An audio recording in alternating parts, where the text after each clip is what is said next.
Martin Omirande, bonjour. Bonjour, monsieur le journaliste. Depuis que la CENI a lancé le dépôt des candidatures à la députation nationale, est-ce qu'on peut savoir évidemment votre position politique jusqu'à présent? Bien, monsieur le journaliste, il est tout à fait vrai, à titre de rappel, que la période dans laquelle nous sommes, c'est une période de grande effervescence politique, donc qui se matérialise aujourd'hui par le dépôt de candidatures des uns et des autres. Pour ce qui me concerne personnellement, c'est vrai, je suis un acteur politique. Ça faisait 2 mandats que j'étais en train de postuler, mais cette fois-ci, la question de savoir ma position se situe au fait que je suis en train de me faire observateur par rapport à tout ce qui se passe, parce que je trouve que les donnes politiques sont devenues suffisamment complexes et surtout que mon entité, la province de l'Ituri, est en train de passer des moments suffisamment difficiles sur le plan politique et sur le plan politique et sur le plan sécuritaire. C'est ce qui m'amène à prendre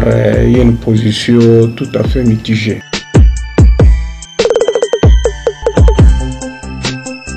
Peut-on dire que vous appartenez dans un parti politique qui a refusé à leurs députés de postuler? Non, je ne suis pas de cette obédience-là. Pratiquement, je suis en train de réfléchir sur mon avenir politique, étant donné qu'il y a la complexité politique qui ne permet pas que je puisse me prononcer maintenant. Mais de toutes les façons, dans les heures qui suivent, je serai en mesure de pouvoir positionner ma vision par rapport aux enjeux politiques de l'heure.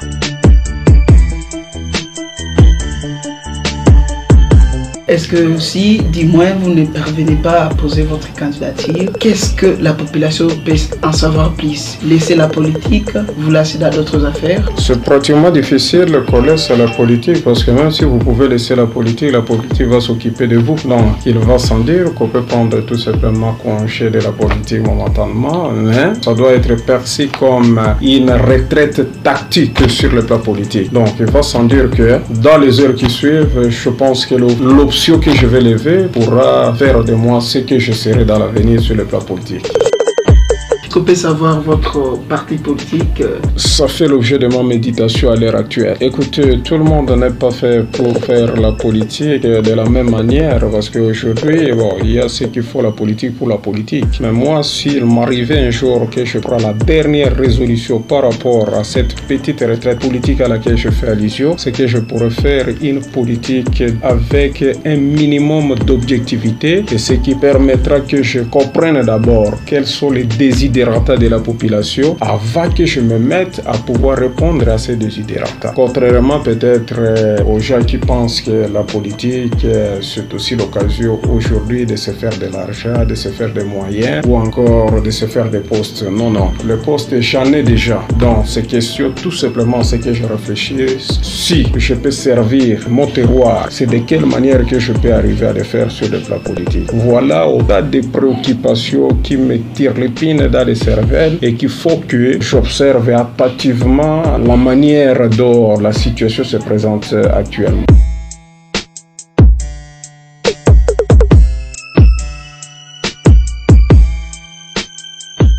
Vous pouvez avoir quel message à tous ces politiques qui commencent déjà à intoxiquer la jeunesse actuelle pendant cette période? Une période comme celle-ci, c'est une période de fortes agitations. Il y a certains politiciens verrés, certains politiciens en mal de positionnement, à perte même de vitesse, qui vont se complaire à pouvoir intoxiquer, tel que vous le dites là, monsieur le journaliste. Ils vont intoxiquer la population contre les uns et contre les autres. Et pour des mesquineries, alors que moi je pense que le problème vrai sur lequel nous pouvons asseoir nos réflexions, c'est de savoir quels sont les problèmes de la province de l'Ituri et comment, si je faisais la politique, je peux arriver à apporter ma pierre à l'édifice. Voilà autant de réflexions. Et je vais le faire de quelle manière? Est-ce qu'il faudrait que j'aille à la politique à détruire ça ou encore à ternir l'image de mes adversaires politiques? non. Moi, je pense que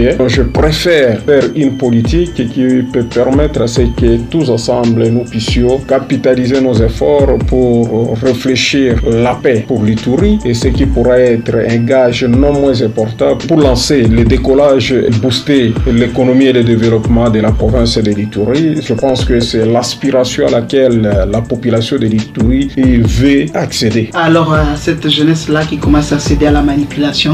Là, c'est un aspect très important. Peut-être c'est vous qui l'avez déjà observé, mais ce que je peux prodiguer comme conseil aujourd'hui, à ce nombreux jeunes qui perdent de fois l'objectivité, c'est qu'ils doivent cesser d'être légers, ils doivent cesser d'être superficiels, ils doivent cesser de servir de tremplin pour des politiciens à mal de positionnement. Donc, c'est que la jeunesse doit savoir quel est l'avenir de demain. Non seulement l'avenir de demain, mais elle doit comprendre que le poids de la société, le poids de l'avenir de ce pays repose sur elle. Alors, il va sans dire qu'il revient à ce que la jeunesse réfléchisse froidement pour savoir aussi se positionner utilement dans la société. C'est ce qui pourra faire sa valeur intrinsèque. Par contre, il y a ceux-là qui sont dans des mesquineries, c'est-à-dire vous trouvez les jeunes dans des boissons fortement alcoolisées, les jeunes qui ne girent que par les soumous, par exemple. Vous trouvez ça, c'est bâtir, ça, c'est poser le socle de quel avenir pour notre province. Donc, autant de leçons à donner pour la jeunesse. Et alors, aux politiques là, qui postulent juste pour des intérêts égoïstes? Halte à ce genre de politiciens à mal de positionnement. Je pense que l'Ituri n'a que trop souffert. Les rassonner aujourd'hui pour que les Ituriens se mettent ensemble, se soudent les coudes pour regarder dans la même direction et chercher à reconstruire l'Ituri brique après brique afin que l'Ituri puisse retrouver sa physionomie d'attaque. Kester Oumirambe,